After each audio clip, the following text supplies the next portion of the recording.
Des armes que d'aucuns pourraient qualifier de cruciales. On va voir ça ensemble. À quel point peuvent-elles effectivement changer la donne? En tout cas, une fois ces armes livrées, pas sûr que l'Occident veuille aller plus loin, pas sûr que l'Occident puisse aller plus loin. Oui, revient à nouveau, comme un boomerang, je le disais, cette question des stocks épuisés, ou en tout cas au plus bas, et même l'Europe, vous allez le voir, alerte. On va en parler ensemble. D'abord, on pose les faits, rien que les faits. Les indispensables, c'est Fanny Veil.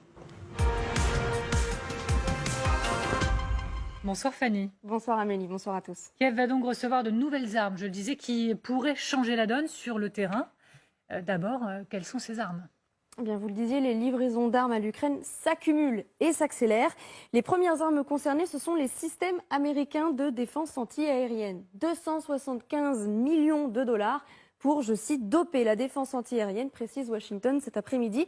Hier, déjà, la porte-parole de la Maison-Blanche, Karine Jean-Pierre, déclarait ceci: nous sommes en contact étroit avec les Ukrainiens concernant leurs besoins de sécurité et nous nous efforçons de fournir à l'Ukraine des systèmes de défense aérienne pour l'aider à défendre son pays.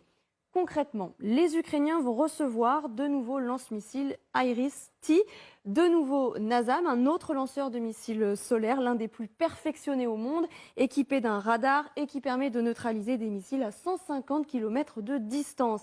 Ils vont aussi recevoir de nouveaux lance-missiles Hawk.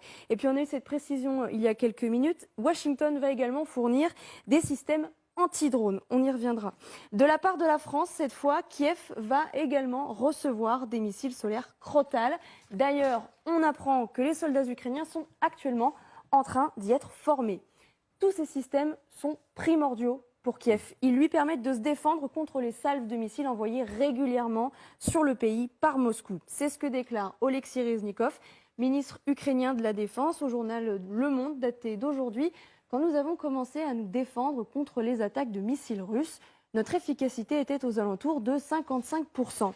Lors de l'attaque du 5 décembre, lundi dernier, nous avons abattu 60 des 70 missiles russes tirés sur l'Ukraine, soit 85%.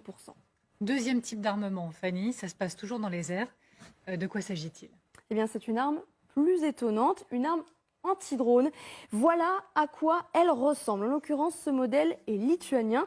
C'est une sorte de fusil, sauf qu'à la place du canon, vous le voyez, il y a ces sortes de lames sur les côtés en aluminium. Elles envoient des ondes électromagnétiques au drone ennemi pour le faire tomber, le faire atterrir ou le renvoyer vers un autre point. Ce fusil permet surtout d'arrêter des drones de petite taille ou de taille moyenne, ceux par exemple qui fournissent à l'armée russe ce genre d'images aériennes des zones de combat. Et donc, priver les Russes de ces drones, c'est les priver de renseignements. Les Ukrainiens en ont reçu au moins 110 de la part de la Lituanie qui les fabrique. Et puis il y a aussi cette troisième arme, une nouveauté qui donne clairement un avantage aux Ukrainiens. Et oui, au moment même où ces livraisons, je vous le disais, accélèrent, eh bien le ministère ukrainien de la Défense a approuvé il y a 3 jours l'utilisation de ce centre opérationnel. Il est de fabrication ukrainienne. De l'extérieur, vous le voyez, c'est un camion militaire avec du camouflage relativement classique. Mais regardez, de l'intérieur, c'est un mini-poste de commandement mobile. Ce centre opérationnel s'appelle Zvin AS. Il permet aux Ukrainiens d'avoir automatiquement, en temps réel, des informations sur ce qu'il se passe au front. Quel est l'état de leur armée? Quel est l'état de l'armée russe? Quel est donc le rapport de force entre les deux? Mais aussi, par exemple, de créer des cartes et de surveiller ces mêmes cartes. En clair, il donne à Kiev un immense avantage en termes de renseignement, mais aussi en termes d'organisation stratégique et tactique. Autre innovation ukrainienne, très avantageuse également pour Kiev, ce tout nouveau drone mis au point par des ingénieurs de Kharkiv dans le nord du pays. Il peut voler sur 150 km à une altitude de 1000 mètres. Et surtout, il est pratiquement invisible au radar et résistant, selon ces ingénieurs, aux ondes des fusils anti-drones dont je vous parlais à l'instant. Ce qui témoigne le plus peut-être de l'accélération voulue par les Occidentaux, c'est cette ligne rouge qui bouge sur la question des chars. Oui, sur ce point, il y avait un blocage et c'est peut-être en train de changer. Depuis des mois, Kiev réclame à Berlin ses chars Léopard 2. Ils sont même, regardez, tout en haut de cette liste, lettre au Père Noël rédigée avec humour par le conseiller du président ukrainien, Mikhailo Podolyak. Mais l'Allemagne s'est toujours refusée à les livrer. Berlin indiquait qu'il lui fallait l'accord de ses alliés et surtout le feu vert des Américains. Aujourd'hui, les Américains approuvent cette livraison.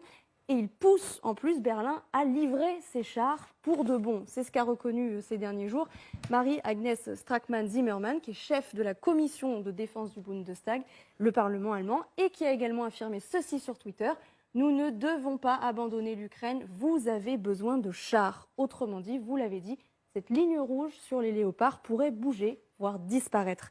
Or, dans une guerre où l'artillerie joue un rôle si important, et face à une armée russe qui, selon Oleksiy Reznikov, tire environ 60 000 munitions en tout genre chaque jour, eh bien ces chars allemands ajoutés aux lance-roquettes HIMARS ou aux canons français César donneraient un avantage substantiel aux Ukrainiens. Merci beaucoup Fanny et merci aux équipes derrière ce travail. Comme tous les